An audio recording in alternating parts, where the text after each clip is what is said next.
A'udzubillahi minasyaitonirrajim. Bismillahirrahmanirrahim. Alhamdulillah, berjumpa lagi kita pada kali ini untuk mata pelajaran pendidikan Islam tahun 6, di mana pada minggu ini Ustaz akan mengajar berkenaan dengan hadis. Baiklah, kita lihat apakah hadis yang kita nak belajar pada hari ini. Hindari rasuah. Okey. Saya harap anak-anak sila tonton dan teliti dengan jelas apa yang Ustaz nak sampaikan pada hari ini. Hadis hindari rasuah. Baiklah, kita baca bersama-sama. An Abdullah bin Amr qala la'ana Rasulullah sallallahu alaihi wasallam ar-rashi wal murtashi. Rawahul Tirmizi. Maksudnya, daripada Abdullah bin Amr telah berkata, Rasulullah sallallahu alaihi wasallam melaknat pemberi rasuah dan penerima rasuah. Baiklah anak-anak, kita akan mempelajari berkenaan dengan apakah itu rasuah. Ini adalah dalil nakli yang menunjukkan kita mesti menghindari amalan rasuah.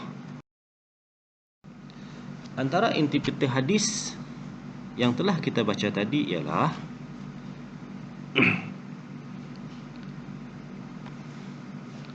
rasuah ialah satu pemberian yang diberikan kepada seseorang untuk membenarkan sesuatu yang salah atau sesuatu yang benar.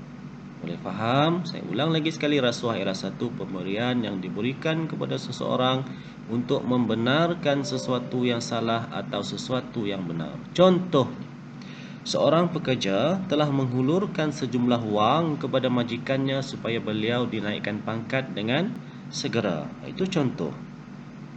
Rasuah merupakan perbuatan yang boleh mengakibatkan dosa dan mesti kita jauhi kerana Allah dan Rasulullah melaknat pemberi dan penerima rasuah. Itu dia inti hadis berkenaan dengan rasuah. Apakah sebab berlakunya rasuah? Sila perhatikan. Antaranya ialah yang pertama, disebabkan iman yang lemah. Okey, disebabkan iman yang lemah. Sebab mereka tidak takut azab Allah. Yang kedua, mereka mendahulukan kehendak diri daripada keredaan Allah. Kalau iman kita kuat, insya-Allah kita boleh menghalang daripada bersikap rasuah. Baiklah, yang kedua ialah sebab berlakunya rasuah, kelemahan diri.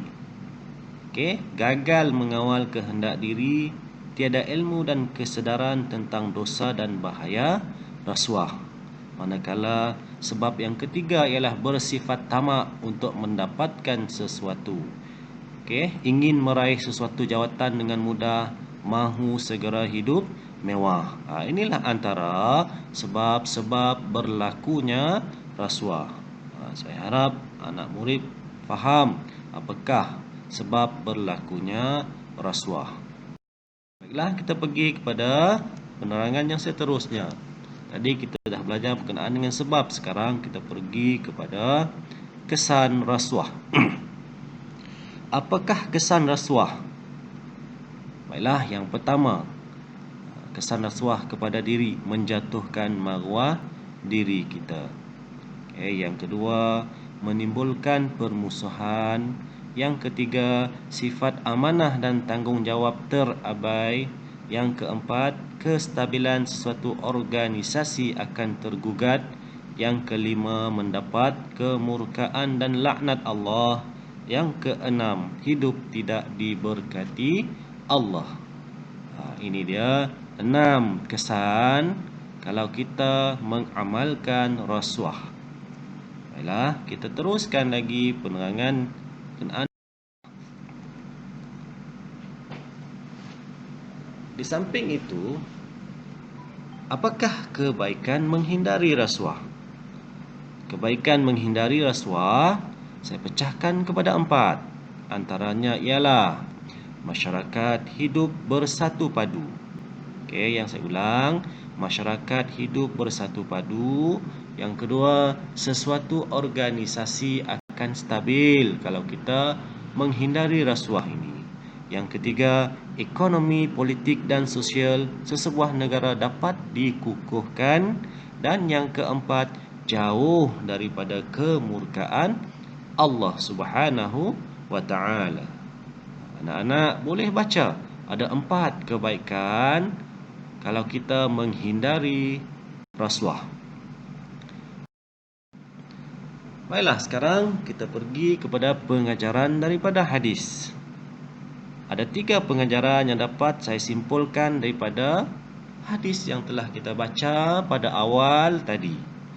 Yang pertama ialah pengajaran yang pertama, hadis tersebut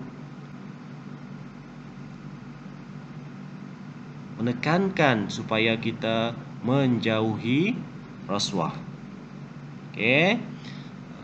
Kalau kita mengamalkan rasuah, kita mendapat laknat daripada Allah Subhanahu wa taala. Bahkan kalau kita mengamalkan rasuah, negara mundur dan kucar kacir. Boleh faham anak-anak? Kalau tak faham, boleh baca berulang-ulang kali dan dengar video penerangan Ustaz. Baiklah, sampai di sini saja untuk tajuk kita pada kali ini. Saya harap anak-anak dapat mendengar dengan jelas. Sekiranya kurang faham, boleh ulang lagi video tersebut untuk memantapkan lagi kefahaman anak-anak. Baiklah, kita jumpa lagi pada tajuk yang akan datang minggu hadapan. Assalamualaikum warahmatullahi taala wabarakatuh.